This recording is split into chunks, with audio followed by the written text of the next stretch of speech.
fois, ça va pas. Bien. Alors écoutez, nous avons au programme la paracha de Vaera et il y a plusieurs thèmes de la paracha qui nous sollicitent. En fait, Euh, j'en ai choisi a priori deux. Un qui est au tout début de la paracha, à cheval sur la paracha la fin de la paracha de Shemot et sur le début de la paracha de Vaera, qui porte sur euh, la plainte formulée par Moïse. euh, Pourquoi m'as-tu envoyé? Je t'avais bien dit au buisson ardent que je voulais pas y aller, que c'était pas pour moi, et, et la réponse que Dieu lui donne. Et puis après, et en continuation de la réponse et de l'explication que Dieu donne à Moïse pour lui permettre de mieux comprendre la situation telle qu'elle se présente. Et donc nous avons à comprendre aussi pourquoi Moïse n'a pas compris de lui-même cette situation, la signification des événements.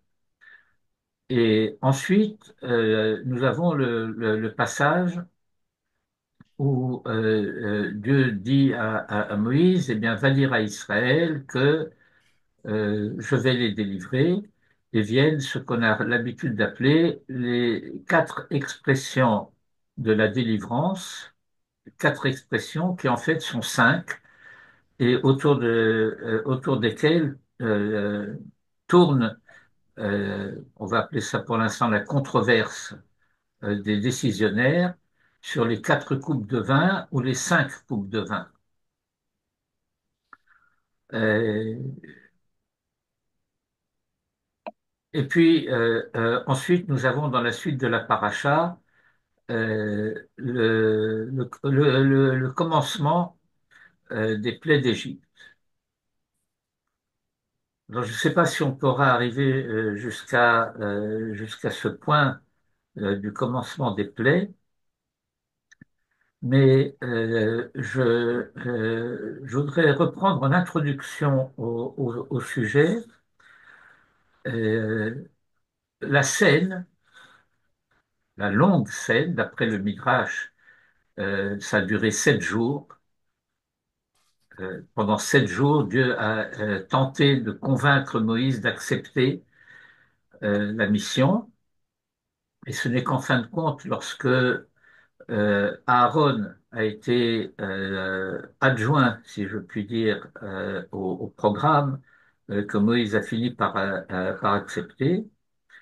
Euh, mais une étude, euh, même pas minutieuse, mais quand même attentive à ce que Dieu dit à Moïse là-bas, nous permet de comprendre que euh, Moïse est chargé de deux missions. Une mission à l'égard de Pharaon et une mission à l'égard des Hébreux. Et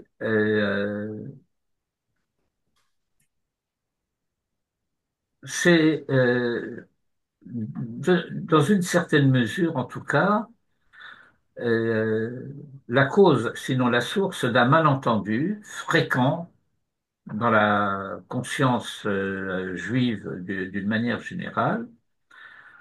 Et ce malentendu consiste en cela qu'on croit que Dieu a chargé Moïse de faire sortir les Hébreux d'Égypte, ce qui est totalement faux.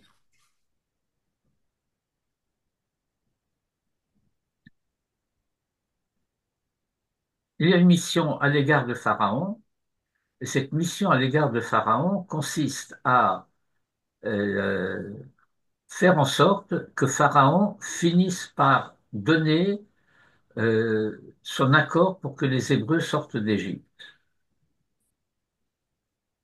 Et la mission à l'égard des Hébreux, c'est de les préparer à cette sortie. Mais ainsi que nous l'apprenons souvent, et il y a même un passage de la Haggadah qui le rappelle, et c'est un point dont je vais me servir dans quelques instants dans l'étude que nous allons avoir sur la deuxième partie du programme que je vous ai signalé. euh, c'est le fait que c'est Dieu qui fait sortir Israël d'Égypte et pas Moïse. Ah oui, Est-ce que ce point est suffisamment clair? oui, oui. Est-ce que ça demande encore un éclaircissement?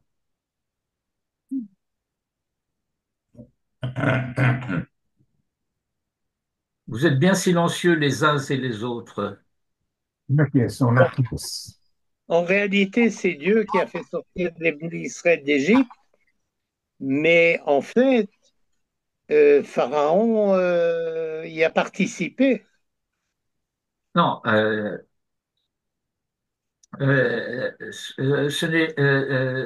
n'est pas la question. La question, c'est le fait que nous voyons dans la suite du récit de la Torah, à plusieurs reprises, la contestation de certains des Hébreux sous la conduite de Dathan et Aviram, qui sont les voyous de service à chaque fois. Pourquoi Moïse et Aaron nous avez-vous fait sortir d'Égypte? Et Moïse de répondre, mais c'est pas nous, et on ne les entend pas. Pourquoi Moïse et Aaron nous avez-vous fait sortir d'Égypte? Et cet aspect du problème est extrêmement important, y compris dans l'histoire contemporaine, parce que euh, c'est très exactement le thème et le point focal, je dirais même, de la position des Haredim. Les Haredim, de différentes obédiences, elles ne sont pas toutes équivalentes, mais elles ont un point commun, euh, consiste à ne pas réussir, ne pas parvenir, ne pas accepter de parvenir à voir l'intervention de la Providence dans l'histoire contemporaine. Pardon? C'est pas clair ce que j'ai dit? Les Haredim ne voient pas l'intervention de la Providence dans l'histoire humaine? Non, dans l'histoire Dans contemporaine. l'histoire... Oui, pourquoi? Non. Eh bien, parce que s'ils voyaient l'intervention de la Providence dans l'histoire contemporaine, ils comprendraient que la fin de l'exil, c'est la Providence qui est à l'œuvre, que le retour en Eretz Israël, c'est la Providence qui est à l'œuvre. C'est pas le sionisme, c'est pas Herzl, c'est pas même pas les Chovevet Tzion, c'est pas le Mizrahi, c'est pas le Rav Kook. C'est Dieu. Mhm. Et ils n'acceptent pas de voir cela. Il y a des formulations extrêmement claires. Encore une fois, les obédiences sont différentes. La position du Rav Shach, qui était le chef de file des Haredim en Eretz Israël jusqu'à il y a 20 ou 30 ans, le rabbi de Satmar, le rabbi de Lubavitch, tout cela était opposé au sionisme politique, je dirais, et n'acceptait pas de reconnaître dans l'État d'Israël contemporain ce que nous disons dans notre prière pour la paix de l'État, Reshit Semichat Geulatenu.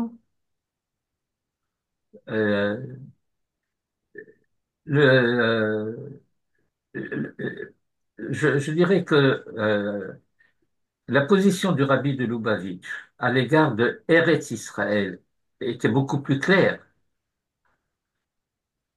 il n'acceptait pas le partage de la terre et le fait d'abandonner la souveraineté sur la terre d'Israël à une partie de la terre d'Israël aux Palestiniens, etc. Il était totalement contre cela.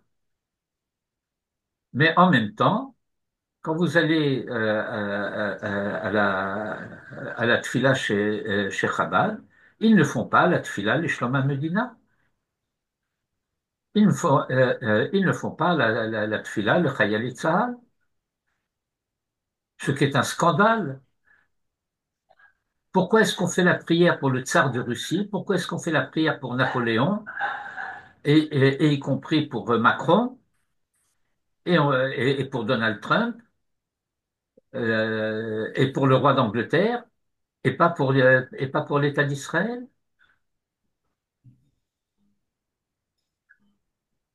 C'est pour marquer la différence.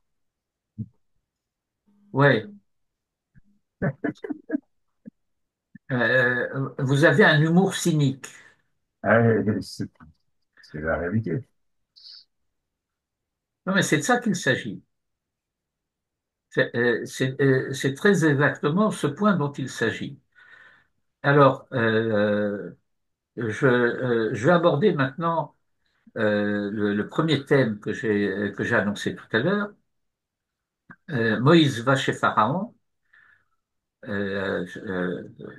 sur l'ordre de Dieu.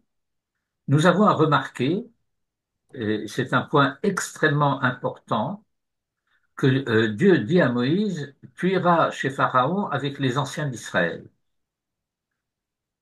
Et lorsque Moïse se présente chez Pharaon, il est seul avec Aaron. Les anciens d'Israël sont partis avec lui en direction du palais, et puis petit à petit, ça s'effiloche. Et en fin de compte, Moïse est seul. Pourquoi? Ils ont eu peur. Mais ça veut dire quoi, ils ont eu peur? Le texte de la Torah dit clairement que lorsque Moïse leur a dit Dieu m'a parlé, il m'a dit, ils l'ont cru. Il y a une grande espérance qui s'est faite. Alors pourquoi ils ne viennent pas avec Moïse chez Pharaon?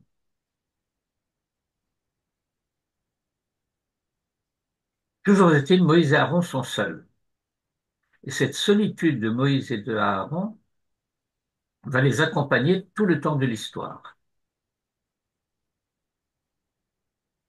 Nous ne voyons pas dans le récit de la Torah, sauf Josué à certains moments qui intervient, nous ne voyons pas que les anciens d'Israël se soient soulevés ou soient intervenus contre ceux qui reprochaient à Moïse de les avoir fait sortir d'Égypte. Il est possible qu'il l'ait fait, mais s'ils l'ont fait, pour reprendre une formule de Manitou, ce n'est pas à un niveau où la Torah en parle.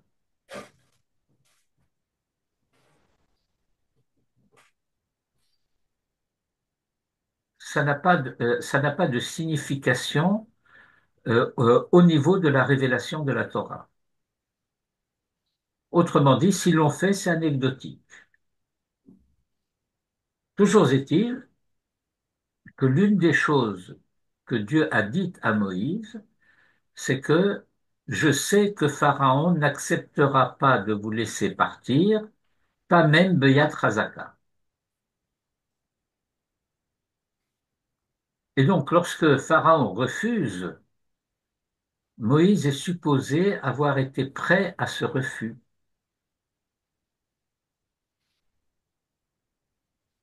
Or, non seulement le Pharaon refuse, mais il aggrave la situation des Hébreux.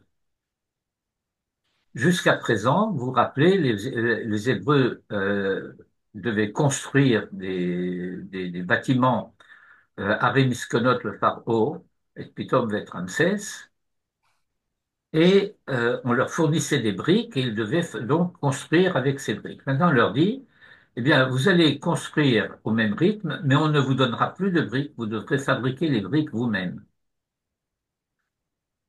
Et par conséquent, les Hébreux se dispersent dans tout le pays d'Égypte pour ramasser de la paille, parce qu'il faut de la paille pour fabriquer les briques avec la terre glaise, etc. Et euh, il rencontre les, donc comment on appelle ça, les contremaîtres d'Israël rencontrent Moïse et Aaron sortant de chez Pharaon et il les accuse. Il leur dit, voyez ce que vous nous avez fait. Et à ce moment-là, Moïse s'adresse à Dieu et lui dit, Lama harerota lam hazeh, lama zeh shelachthani, ומאז באתי אל פרעה לדבר בשמך, הרע לעם הזה, והצל לא הצלת את עמך.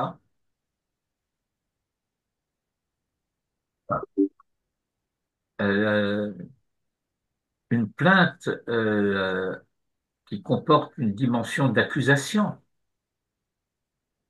Tu nous as laissé tomber.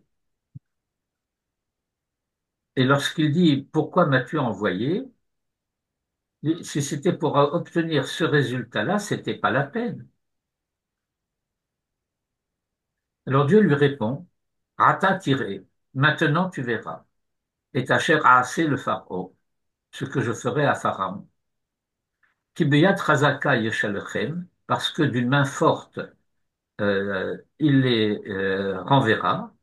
Beyat Razaka Yegarshem Me'artso, et par une main forte, il les chassera de son pays. Il n'y a pas de redondance dans ce verset. Il n'y a pas une répétition de type rhétorique dans ce verset. Euh, il y a une partie du verset qui concerne la main forte de Dieu contre Pharaon, Beat Razaka Yeshalchem, et la deuxième, c'est Beat Razaka Yegarshem Me'artso, c'est la main forte de Pharaon contre les Hébreux. À savoir que la première partie de la réponse de Dieu consiste à rassurer en quelque sorte Moïse pour le fait de dire il finira par les renvoyer. Et la deuxième partie comporte une explication partielle en tout cas, euh, où Dieu explique à Moïse que la situation dans laquelle il se trouve est due aussi au fait que les Hébreux ne veulent pas sortir. Il va falloir les chasser pour qu'ils sortent. Et vous vous rappelez que au début de la paracha de Beshalach, Vaïhi Beshalach paro et Ta'am, eh bien, nous voyons que le texte nous dit Ah oui, voilà. que Dieu n'a pas conduit le peuple par le chemin le plus court, c'est-à-dire le long de la Méditerranée, pour aller de Eretz Goshen en Eretz Israël, et ben on suit le bord de mer et on arrive en Eretz Israël directement. Euh, et dit non, il a fallu leur faire faire un détour. Vous remarquerez entre parenthèses qu'il n'est pas question là-bas d'un détour par le mont Sinaï. Il ne s'agissait pas de faire un détour pour recevoir la Torah au mont Sinaï. Il s'agissait de faire un détour pour ne pas aller directement en Eretz Israël, pour contourner, si je puis dire, la bande de Gaza. Déjà, la bande de Gaza à cette époque-là était source de problèmes qu'il fallait éviter en ce temps-là. Soit dit en passant, je ne peux pas m'empêcher de le mentionner, vous visualisez la carte de la région. Oui, Vous voyez le Sinaï, qu'on appelle la péninsule du Sinaï, euh, avec la mer Rouge à gauche et la mer Rouge à droite. Oui. Oui, vous voyez ça. Alors, lorsque de Eretz Goshen, on veut aller dans le Sinaï, alors on peut descendre vers le sud et prendre la branche de gauche, si vous voulez, sur la rive gauche de la mer, et on évite d'avoir à traverser la mer. Vous voyez cela? Vous visualisez? Vous avez une possibilité, Raph, de monter une carte sur l'écran, si c'est possible. Est-ce que j'ai une possibilité de monter une carte sur l'écran? Parce qu'à chaque fois, je... Eh bien, on va essayer. Vous me donnez une seconde. Ça y est, la seconde est passée.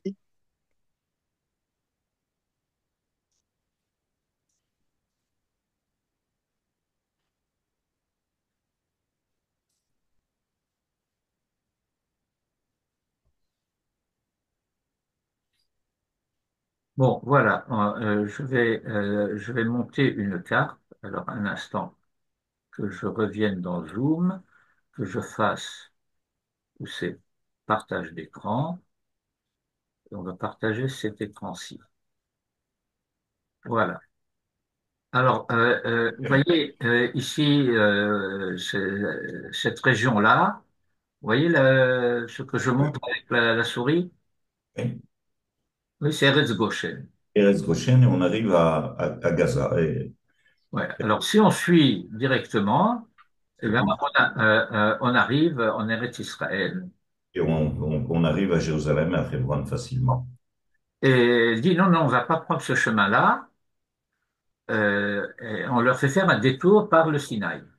C'est-à-dire qu'il s'agissait de descendre par là et puis de remonter ensuite pour revenir par le sud d'Eretz Israël. Comme ça.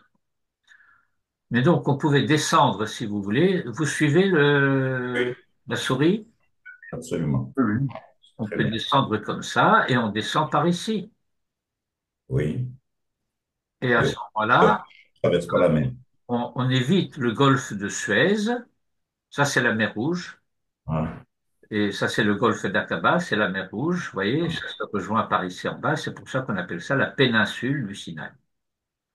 Mais voilà que Dieu va faire descendre Israël sur la rive opposée.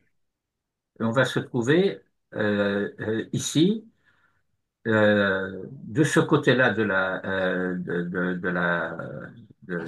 mer. Golf, c'est Et c'est à ce sujet-là qu'à ce moment-là, C'est très dans doux. la paracha de Béchalar, que Pharaon dira, ils se sont perdus manger. dans le désert, Sagar alehem amidbar, le désert s'est refermé sur eux, ils sont à nous. Et donc maintenant qu'ils sont de ce côté-là, alors il y a la mer devant, l'Égypte derrière, il n'y a pas d'autre choix, il va falloir traverser. Oui. Et donc il va falloir que la mer s'ouvre. Mais cette ouverture de la mer, cette Kriyat Yam Souf, était évitable s'ils étaient passés de l'autre côté. Alors pourquoi les avoir fait passer par ici? Ben, précisément pour attirer les Égyptiens dans un piège.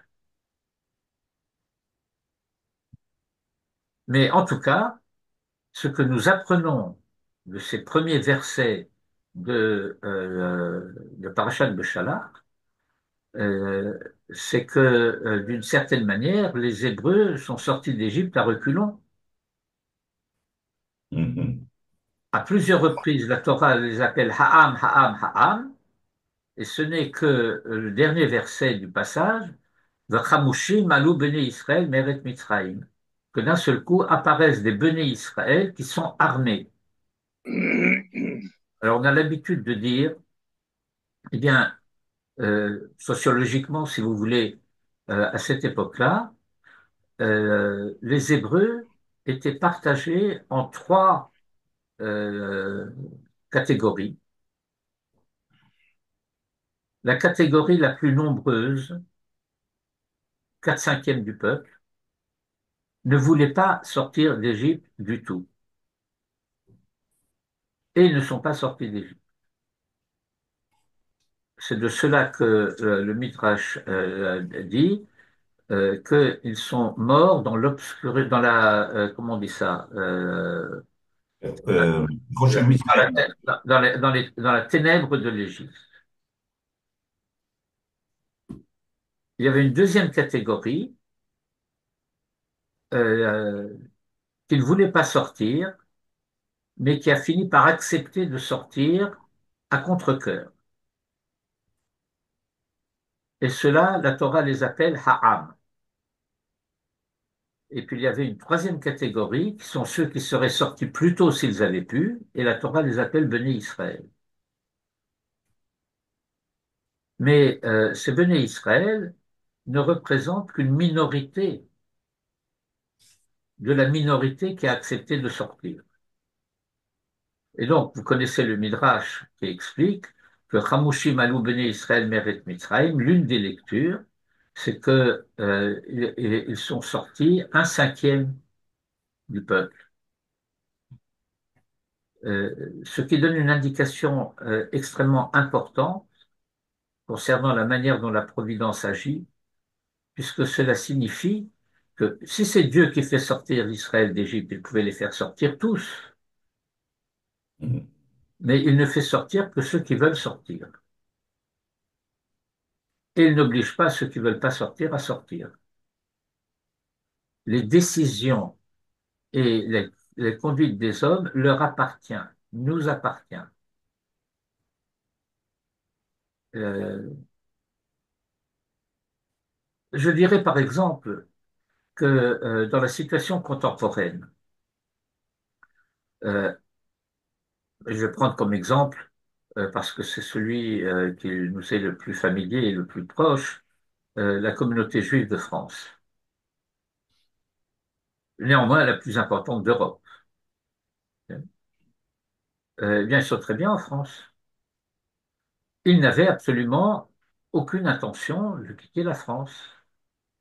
Mais face aux événements qui se sont produits depuis un peu plus d'un an maintenant, et la recrudescence des actes antisémites et de la libération de l'antisémitisme, qui avait mauvaise presse jusqu'à plus ou moins récemment, c'était mal vu, c'était malsain, c'était indécent même de tenir un discours antisémite, et ben maintenant c'est permis, c'est l'antisémitisme, il a le haut du pavé, etc.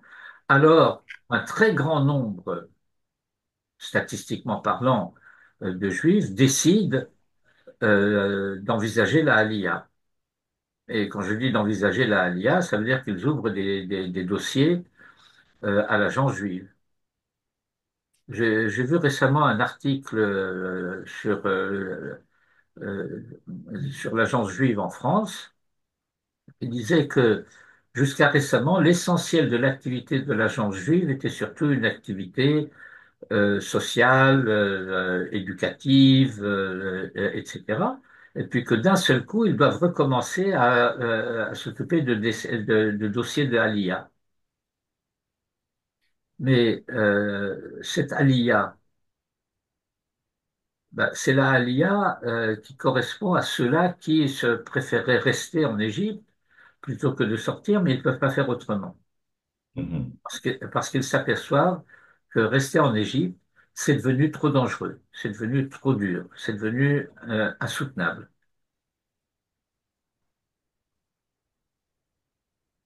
Et donc Dieu explique à Moïse, il va falloir que Pharaon les chasse pour qu'ils sortent. Euh, Rav, une seconde pour qu'on termine avec la carte.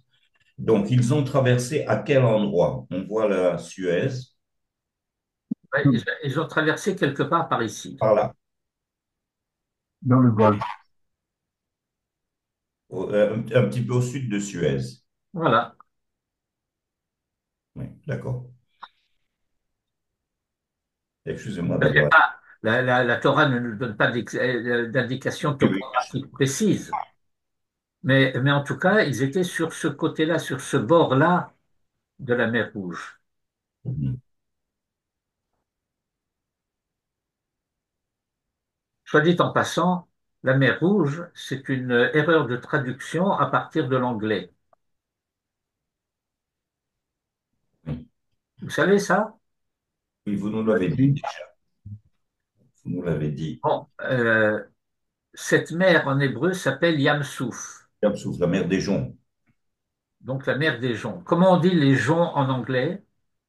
Ah. Ah, Reed, Oui, Reed, R-E-E-D. Hmm. Alors, quand on oublie un E, alors ça donne Red Sea.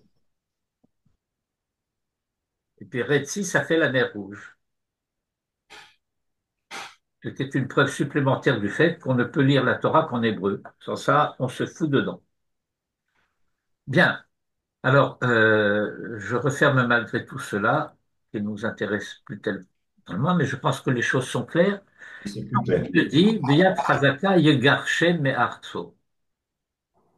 Comprends, Moïse, que l'une des difficultés auxquelles tu t'es heurté est due au fait que les Hébreux ne veulent pas vraiment sortir. Et un indice de, je dirais pas ce refus, mais de cette hésitation, de cette tergiversation, est donné par le fait que les Ékénim ne se sont pas présentés avec Moïse chez Pharaon. Hmm. Les Ékénim, ce sont quand même les représentants du peuple. Et qui est Moïse? Bon, alors, nous savons qui est Moïse. Nous savons que, il y a longtemps de cela, Moïse était le fils adoptif de Pharaon, qu'il était l'héritier du trône, et précisément au moment même où il a été officiellement euh, désigné comme tel, ce qu'indique le verset Vayigdal Moshe, ben ala ligdoula, et vous verrez le commentaire de Rachi là-dessus. Eh bien, c'est à ce moment-là que les événements se sont précipités d'une certaine manière et que Moïse a fini par quitter l'Égypte, déçu des Hébreux, déçu des Égyptiens. Et au buisson ardent, euh, Dieu dit à Moïse, mon peuple qui est en Égypte.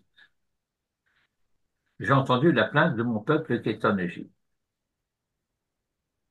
Et il faut bien comprendre, nous savons bien que les Hébreux sont en Égypte. Qu'est-ce que ça vient nous dire?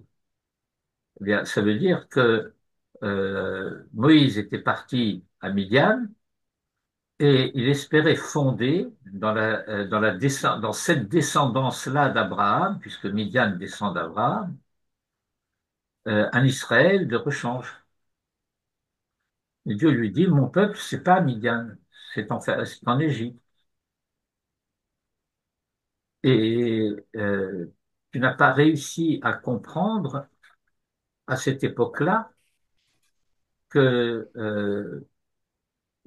ce qui expliquait l'attitude des Hébreux que tu as mal jugée. Que ça veut dire que tu as mal jugé? Tu as identifié effectivement une cause, mais tu n'as pas identifié la cause de la cause. Pourquoi en était-il ainsi? Tu as décidé en quelque sorte que c'était leur nature et que par conséquent ils méritaient ce qui leur arrivait. Alors que précisément, ce que tu aurais dû comprendre, c'est que ce sont les Égyptiens qui les ont rendus tels. Euh, Dans le récit de la Haggadah, qui reprend bien entendu des versets de la Torah et des Mishnayot, c'est ce qui construit, si vous voulez, le- le texte de la Haggadah. Eh bien, il y a un verset, Vayareru otanu hamitzrim. Et ce Vayareru otanu hamitzrim est traduit et compris la plupart du temps, d'une part en français et d'autre part dans la conscience juive historique et même contemporaine, la manière dont les Juifs comprennent habituellement et les Israéliens comprennent habituellement ce verset, c'est les Égyptiens nous ont fait du mal. Mais c'est une erreur de lecture. Et il Oui. faut comprendre que Vayareru Otanu Hamitzrim signifie les Égyptiens nous ont rendus mauvais. Lo Hero Otanu, mais Vayareu Lanu. Vayareu, ça veut dire ils nous ont rendus mauvais. Et donc, euh, il faut que tu comprennes cela, Moïse, parce que c'est important que tu le comprennes. Pourquoi? Eh bien, parce que Moïse avait un doute ou une crainte. Il craignait, il craignait d'être responsable de cette situation, que c'était de sa faute à lui si sa mission échouait. Et, je vais essayer d'en donner, mais de manière très légère, si vous voulez, une explication un peu psychologisante. Je vais le faire d'une manière anecdotique. Il y a un certain nombre d'années, je peux même dire que c'était en quelque sorte dans une vie antérieure, je travaillais dans une boîte israélienne et j'avais été chargé de préparer l'informatisation de la boîte.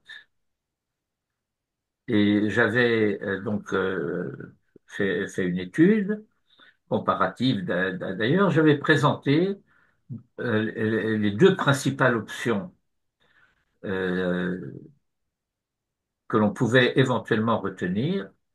Une que je recommandais très chaudement et l'autre que j'indiquais, mais j'indiquais en même temps que j'étais contre et pourquoi j'étais contre. Bien entendu, la direction de la société a choisi l'option pour laquelle j'étais contre. Alors j'ai démissionné. Pourquoi j'ai démissionné? Alors je leur ai dit, je vais vous dire pourquoi j'ai démissionné, pourquoi je démissionne. Je suis convaincu que euh, cette option va conduire à un échec. Ça va pas marcher. Et comme je serai responsable de l'installation de cette situation, je serai finalement accusé d'avoir provoqué l'échec. Donc je m'en vais, parce que je ne veux pas être associé à cela.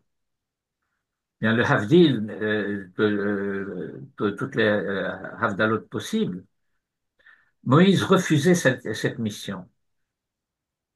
Il a fini par accepter à contre-cœur. Et maintenant, il se dit, voilà que ça a échoué. C'est bien ce que je pensais. Mais je vais être accusé, finalement, d'être responsable de cet échec, de n'avoir pas su défendre le dossier de telle sorte d'obtenir le feu vert de Pharaon. Et donc, c'est de ma faute, finalement.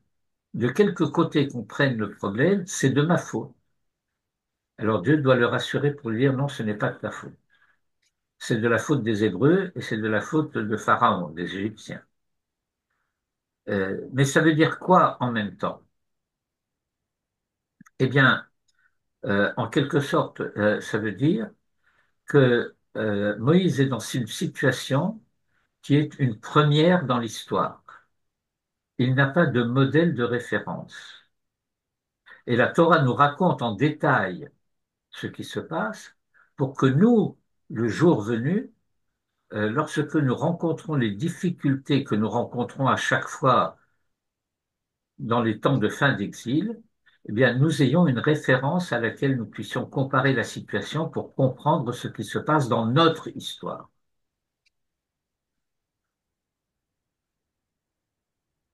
Mhm. Et dernière indication sur cette partie de l'étude, euh, le dernier verset de Parashat Shemot, euh, qui appartient déjà au chapitre auquel appartient la Parashat de Vaera, mais euh, c'est le chapitre, c'est le chapitre, mais ça appartient à la paracha de Shemot malgré tout. Ata tiré maintenant tu verras. Et Rachid explique. Qu'est-ce que ça veut dire maintenant tu verras? Pourquoi est-ce qu'on a besoin de dire maintenant tu verras? Alors Rachid nous dit, c'est une indication à Moïse pour lui dire ce que je ferai à Pharaon, tu le verras. Mais ce que je ferai au roi de Canaan, lorsque Israël entrera en Eretz Israël, tu ne le verras pas. Et ça veut dire que nous avons déjà une indication à ce moment-là, au tout début de l'aventure de la sortie d'Égypte, du fait que Moïse n'entrera pas en Eretz Israël. Ce n'est pas quelque chose qui va se dévoiler à la fin des 40 ans, avec la fameuse histoire, vous vous rappelez du rocher que Moïse va frapper? Quand Moïse frappe le rocher, c'est quelques mois avant la fin de l'aventure du désert. Pourquoi Moïse frappe le rocher? Parce qu'il n'y a plus d'eau. Pourquoi il n'y a plus d'eau? Pourquoi il n'y a plus d'eau? Parce que Myriam est morte. Et quand Myriam est morte, alors le puits qui accompagnait Israël et qui donnait à boire à tout Israël pendant toute la traversée du désert, eh bien, ce puits s'est fermé. Il faut le rouvrir. C'est de cela que Moïse est chargé à ce moment-là. Mais quand est-ce que Myriam meurt? Elle est l'une des dernières, sinon la dernière à mourir, après que soient morts tous les contestataires de l'affaire des explorateurs.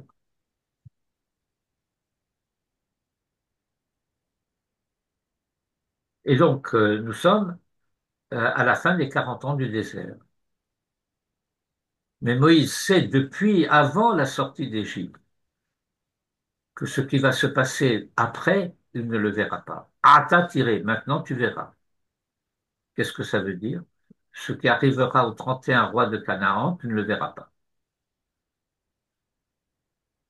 Et donc Moïse accompagne fidèlement, loyalement tout Israël pendant les 40 ans du désert, en sachant qu'il doit préparer Israël à entrer dans le pays, mais que malgré son désir ardent de rentrer dans le pays, il n'y rentrera pas. Il faut se rendre compte de ce que cela signifie du point de vue de la grandeur de Moïse, de ce que signifie ce titre qui lui est décerné par le Zohar, Raya Mehemna, le berger fidèle, le berger loyal. Et on arrive à la paracha de Shemot. Et dans la paracha de Shemot, tout se passe comme si ce discours qui avait commencé à la fin de la paracha précédente reprenait un nouveau frais, si j'ose dire. Vaïdaber Elohim. Et la Torah nous dit, Elohim a parlé à Moïse. Pourquoi Elohim? Tu veux dire Parat Vaera, De Parashat Vaïra, qu'est-ce que j'ai dit? Parashat. Bon, alors c'est un lapsus. Linguae. Donc au début de la paracha de Vaïra, le texte reprend et dit, Vaïdaber Elohim el Moshe. Et pourquoi Elohim? Parce que, comme dit Rashi, Daber ito mishpat. Euh, c'est un discours de jugement. Étant donné que tu m'as dit Lama hareota lam hazé lamazé shelartani, alors ça veut dire que tu m'as convoqué en quelque sorte devant le tribunal, mon propre tribunal. Alors c'est depuis mon propre tribunal que je te réponds. Et ce que j'ai à te dire, c'est la chose suivante. Vaera el Avraham el Yitzhak el Yaakov el Shaddai, ushmi Hashem lo nodati lahem. Alors je vais mettre sur l'écran le texte en question pour que vous puissiez le voir avec, avec les ta'an.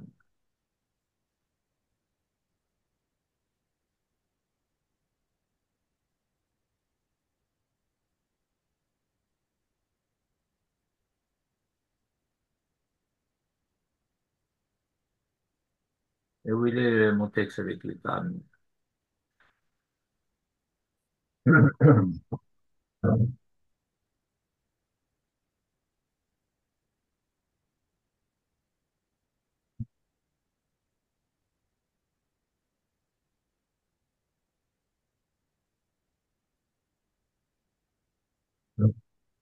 Pas possible.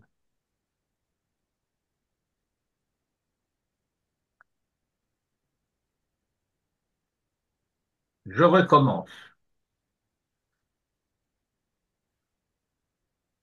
Voilà. Donc, je vais rapetisser un petit peu cette chose-là pour que vous puissiez voir le texte. Donc, voilà, ça c'est le dernier verset de la paracha précédente, qui est le premier verset du chapitre 6. Vayomer Hachem el Moshe, et vous voyez, c'est Hachem qui parle.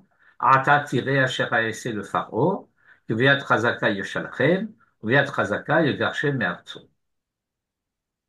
Et le texte reprend. Vayodaber Elohim el Moshe.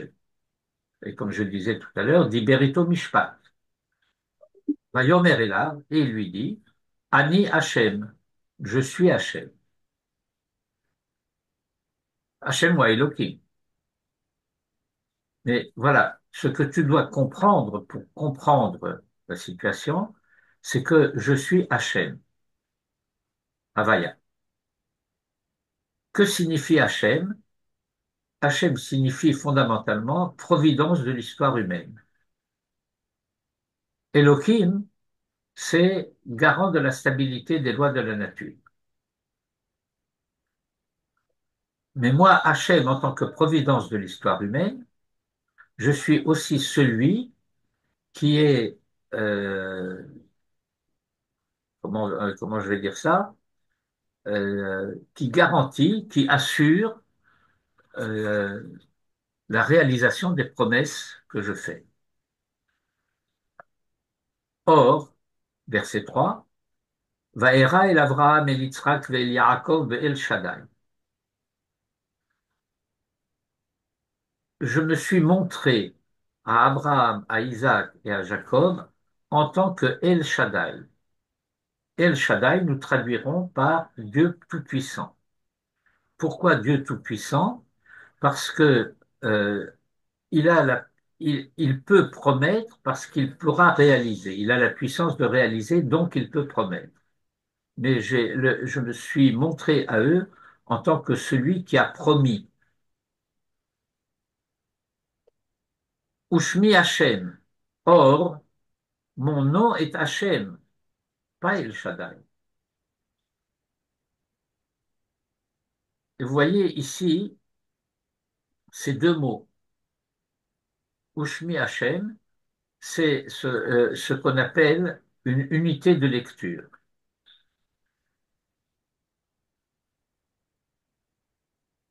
Vous avez ici, je crois que vous rappelez les noms des Ta'amim chez les Sfaradim, moi j'ai oublié.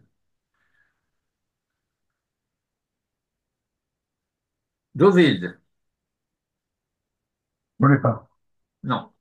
Alors, ouais, voyez, ce Ta'am, qui est un Ta'am combiné, qui comporte cet angle droit sous le même et ces deux points au-dessus du Vav. Je crois que ça s'appelle Zakef Gadol.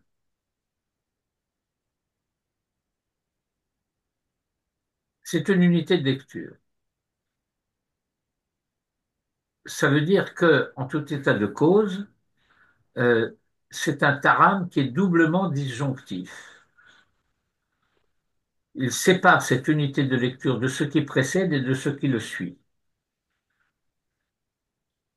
Et donc, il faut comprendre, il dit Ushmi Hashem. Or, mon nom, c'est Hashem, pas El Shaddai. Par conséquent, Lo nodati lahem. Je n'ai pas été connu d'eux. Ce n'est pas qu'ils ne connaissaient pas le nom Hachem.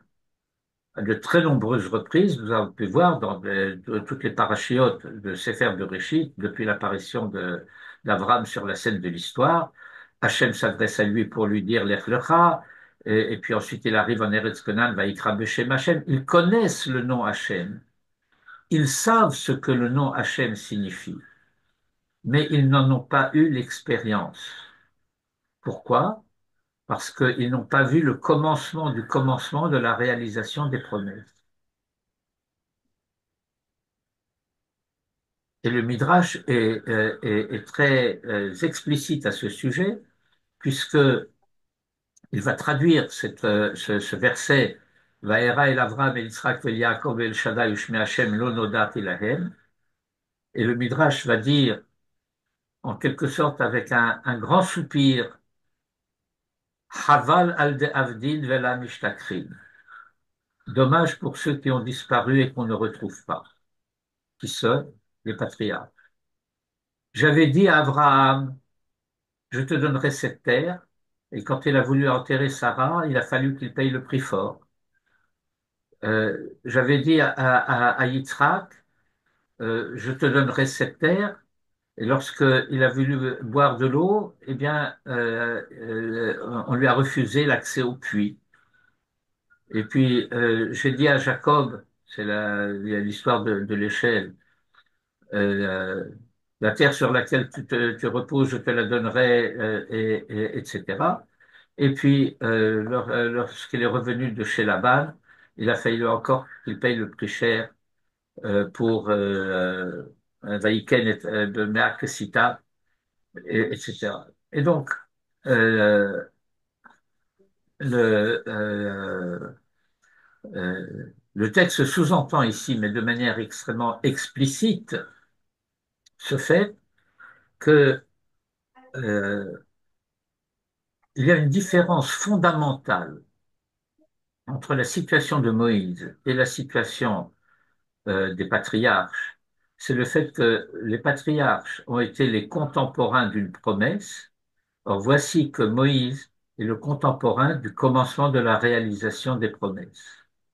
Et les patriarches ont cru, et toi, Moïse, tu ne crois pas?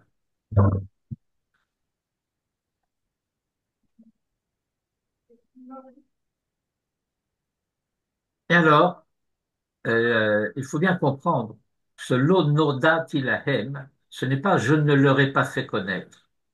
Et Rachid le signale, dit lo hodati lahem en ketivka. Il n'est pas écrit je ne leur ai pas communiqué ce nom, ils connaissaient ce nom. Étant donné qu'ils ne connaissaient pas ce nom existentiellement, à savoir ce que ce nom signifie, ils n'en ont pas eu euh, l'expérience dans l'histoire.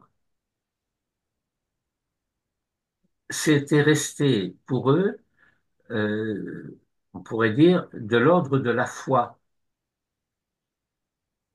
De l'ordre de la foi, c'est-à-dire de l'ordre de la confiance dans le fait qu'un jour cette promesse se réalisera.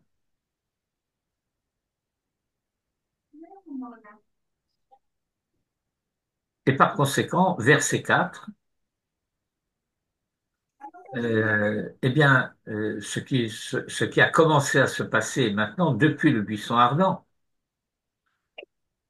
et ça continue maintenant, et ça va continuer encore.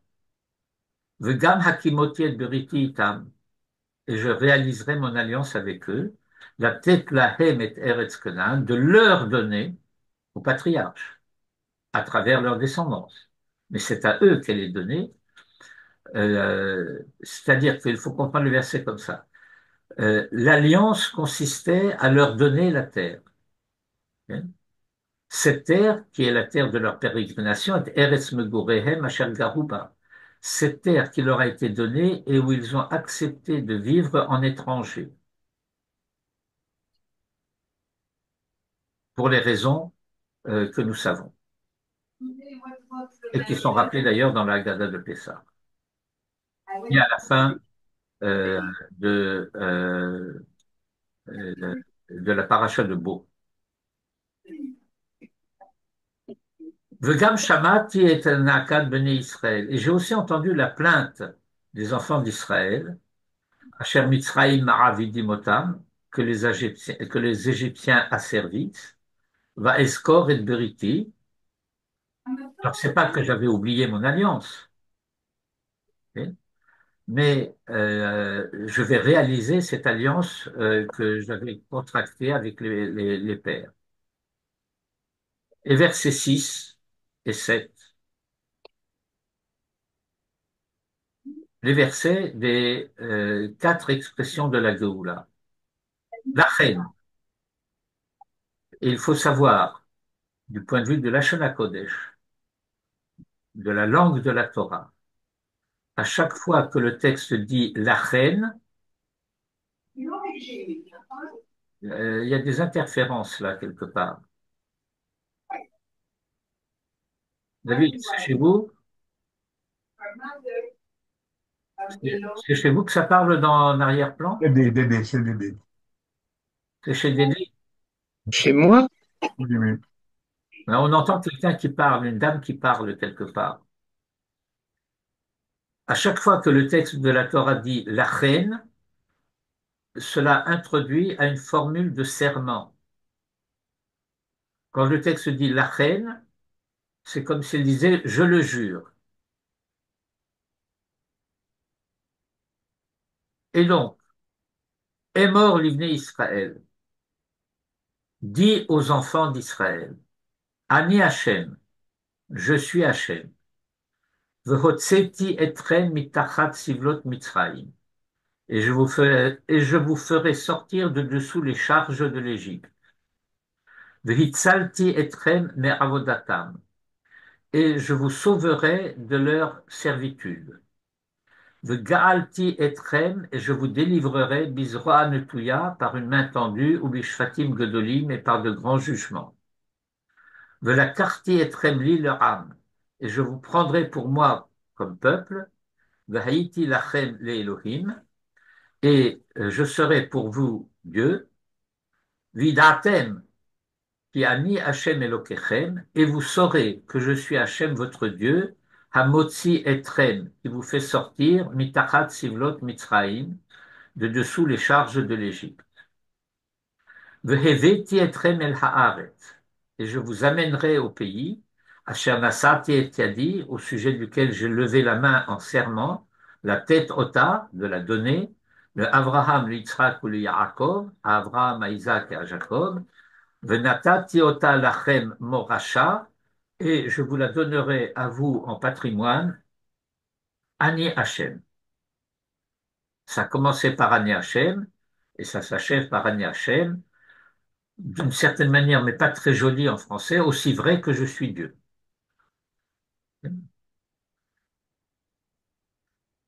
Et donc, nous avons quatre formules.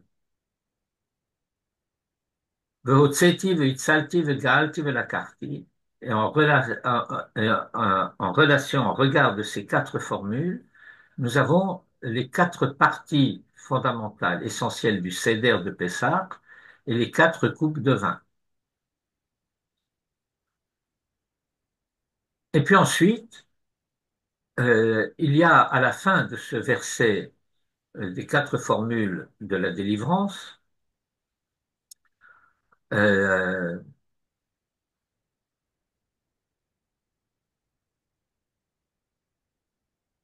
cette formule, la deuxième moitié du verset, il y avait le verset 6 et le verset 7, et la deuxième moitié du verset 7 qui dit Vidatem ki ani Hachem Elokechem, et vous saurez que c'est moi, que je suis Hachem votre Dieu, que c'est moi Hachem votre Dieu, qui vous fait sortir, Hamotzi etrem, mitachat sivlot Mitzrayim, de dessous les charges de l'Égypte. Et vient ensuite une cinquième promesse, mais tout cela, c'est à l'indice du lachen du début du verset 6. Et je vous amènerai au pays, au sujet duquel j'ai levé ma main en serment, de la donner à Abraham, à Isaac et à Jacob, et je vous la donnerai en patrimoine à Néachem. Or, nous avons un commentaire extrêmement important du Or HaChaim HaKadosh.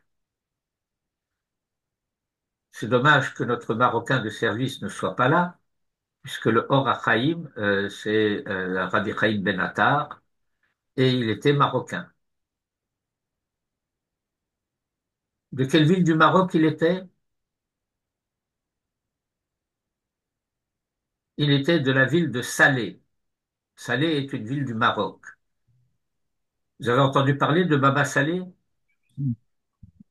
Bon, Baba Salé, c'est le rave de Salé. Qui était d'ailleurs un rave avec lequel Manitou était en relation assez intime et auprès duquel il devait étudier, sauf que la guerre est arrivée entre-temps. Et donc, mais, il avait été avec son père, le Rav David Zecher Tzadik Libracha, il avait été rendre visite au Baba Salé, ils ont été chez lui et tout était arrangé pour que Manitou aille étudier chez Baba Salé à Salé, mais ça n'a pas pu se faire. Mais ils sont restés en contact assez étroit. Rav, je peux vous dire que le Rav David Ashkenazi a rencontré Baba Saleh peu de temps, je pense, avant sa mort. Et Evelyne, qui l'accompagnait, était tout à fait étonnée parce que Baba Saleh lui a donné à boire une quantité d'anisette, de harak ou d'anisette. Non, non, non, non. C'était pas de la raque et c'était pas de la nisette, c'était de la mahia. La maria, ok. Mais vous nous expliquerez la différence. La maria, c'est des petites figues. C'est très difficile, on n'en trouve pas. Et donc, elle avait une peur que son père s'évanouisse. Et son père n'a rien eu, aucun problème. Et Baba Ah, Saleh, eh bien, je peux vous dire en complément de cette histoire que lorsque le Rav David Ashkenazi Zatzal est allé chez Baba Saleh avant la guerre avec Manitou, ils ont aussi bu de la mahia. ah, Bon, quand ça ne sera pas enregistré, je vous donnerai des détails supplémentaires en secret. je vous dirai moi ce que Baba Saleh a dit au Rav Ashkenazi. Comment? Et Baba Saleh a dit quelque chose au Rav Ashkenazi. Enfin, on en parlera plus tard. Oui. Toujours est-il que le Or HaChaim HaKadosh pose la question suivante. Comment comprendre que Dieu est juré et qu'il n'est pas tenu? Il a juré, je vous amènerai au pays au sujet duquel je levai la main en serment et je vous la donnerai, etc. Or, ces Hébreux à qui ce serment a été fait sont morts dans le désert. Ah oui. Ils ne sont pas entrés en Eretz Israël. Comment comprendre que Dieu est juré et qu'il n'est pas tenu? Et son explication est extrêmement importante. Elle nous concerne. C'est que ce qui fait la différence entre une promesse et un serment, c'est que une promesse peut être conditionnelle, à savoir que la promesse implique le fait de dire si telles conditions sont réalisées, alors la promesse peut se réaliser, sinon elle peut tarder. Ah, Mais un serment est a priori inconditionnel. C'est la différence qu'il y a entre Shvoua et Haftarah. Sauf que ici, nous avons un cas particulier. Pourquoi nous avons un cas particulier? Eh bien, c'est parce que après avoir dit Vitzalti, Vegalti, Vehotzeti, Vitzalti, Vegalti, Velakarti, nous avons ce membre de verset, et vous saurez que je suis Hachem, que c'est moi Hachem, votre Dieu, qui vous fait sortir de dessous les charges de l'Égypte. Et alors, je vous amènerai au pays. Autrement dit, le fait de savoir que c'est lui qui nous fait sortir est partie intégrante de la suite au verset 8. Et je vous amènerai au pays. Or, explique le Rachaim Akadosh, cette génération n'a pas accepté de reconnaître que c'est Dieu qui nous a fait sortir. wow. Et par conséquent, ils ne sont pas rentrés dans le pays parce qu'ils ont refusé כי אני הוצאתי אתכם מתחת צילות מצרים. למה משה ואהרון הוצאתם אותנו? Et donc, il y a ici, en quelque sorte, une dimension de mida keneged mida. Étant donné que vous n'avez pas voulu reconnaître que c'est moi qui vous fais sortir, alors je ne vous amène pas au pays. Parce que, a priori, l'essentiel de la sortie d'Égypte, ce n'était pas la sortie, c'était l'entrée en Eretz Israël. La finalité de la sortie d'Égypte, c'est l'entrée en Eretz Israël. Et si vous n'entrez pas en Eretz Israël, ça veut dire que d'une certaine manière, vous n'êtes pas vraiment sorti d'Égypte. Et pourquoi vous n'êtes pas vraiment sorti d'Égypte? Parce que vous n'avez pas reconnu que c'est moi qui vous faisais sortir. Puisque vous croyez que ce sont des initiatives humaines, terrestres, et par conséquent contingentes,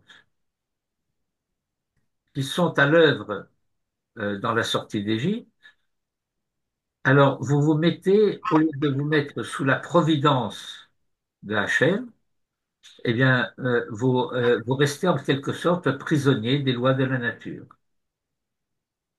Et dans la prison des lois de la nature, vous restez prisonnier de l'Égypte. Je vais achever cette analyse en citant un passage de la Haggadah de Pessah. C'est un passage qui se trouve tout au début de la Haggadah de Pessah. C'est le commencement de la réponse du Maguide, c'est-à-dire de celui qui conduit le Seder, aux questions des fils. Bon, il faudrait expliquer pourquoi c'est tellement important qu'il y ait les questions des fils et de comprendre cela, mais ça ne fait pas partie vraiment de notre sujet et après il va commencer à être tard. Alors, comment commence cette réponse? Avadim hayinu le pharaon de Mitzrayim. Vous vous rappelez de la Gada de Pessah? Moi, je cite de mémoire, là. Vous me corrigez si je me trompe. Avadim hayinu le pharaon de Mitzrayim. Nous étions esclaves de Pharaon en Égypte. Vayotzienu Hashem Elokeinu Misham. Et Hachem, notre Dieu, nous a fait sortir de là-bas. Ve'ilu lo hotzi Kadosh Baruch Hu et avotenu mimitzrayim. Et si Kadosh Baruch Hu n'avait pas fait sortir nos pères d'Égypte, Hare'anu uvanenu uvnevanenu, alors nous, nos fils et nos petits-fils, Avadim hayinu, nous serions encore Avadim, esclaves, de Pharaon de Mitzrayim en Égypte.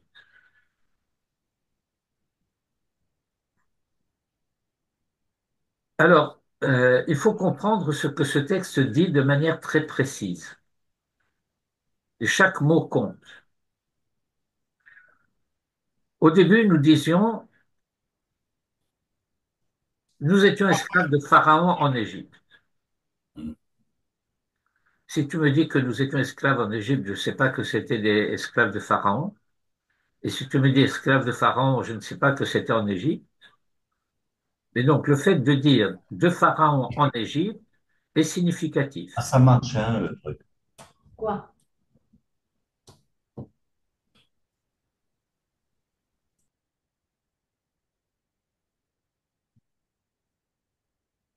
C'est bon? Et Dieu nous a fait sortir de là-bas. V'yotzeinu Hashem Elokeinu misham. Alors, nous ne sommes plus en Égypte, n'est-ce pas?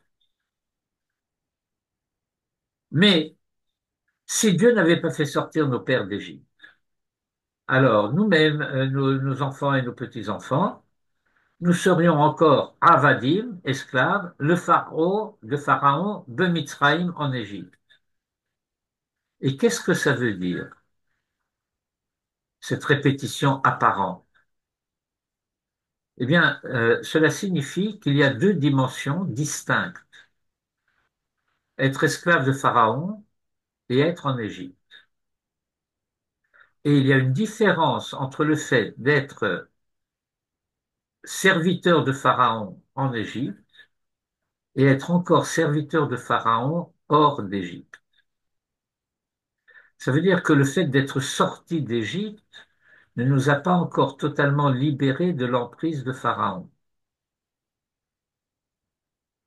Qu'est-ce que cela signifie ne pas être totalement libéré de l'emprise de Pharaon? Eh bien, ça veut dire que la première partie de la libération a été accomplie par Dieu en notre faveur. Il nous a fait sortir d'Égypte. Mais aussi longtemps que nous ne sommes pas rentrés en Eretz Israël, nous ne nous sommes pas mis sous la tutelle et la souveraineté d'Akadosh Baruch Hu. Et donc, tant que nous sommes b'chutz la'aretz, au travers de tous les exils successifs, euh, et pendant toute l'histoire des 3500 années qui nous séparent de la sortie d'Égypte, eh bien, nous étions encore, sauf pendant les périodes où nous étions en Eretz Israël, bien entendu, soumis à cette souveraineté de l'Égypte qui, de manière permanente, mais sous des formes diverses, agit à Babel, Madaï Paras, Yavan, Romi. L'exil d'Égypte, qui est le prototype de tous les exils successifs, est actif et présent, sous-jacent à tous les exils futurs, à toutes les à toutes les comment je vais dire ça, à toutes les suggestions à des souverainetés étrangères. Au travers de ces suggestions à des souverainetés étrangères, c'est toujours et encore à Pharaon que nous sommes asservis. Et comment nous nous libérons de cet asservissement? Bien seulement lorsque nous sommes sous la souveraineté de Hachem directement. Et quand sommes-nous sous la souveraineté de Hachem directement? Eh bien seulement quand nous sommes en Eretz Israël. Bon, voilà, c'est à peu près l'étude que je voulais vous proposer. Et תודה רבה. et c'est moi qui vous remercie de votre attention. לא, זה נו. תודה רבה. תודה רבה, ערב טוב. ערב טוב ושבוע טוב. יפה מאוד. תודה.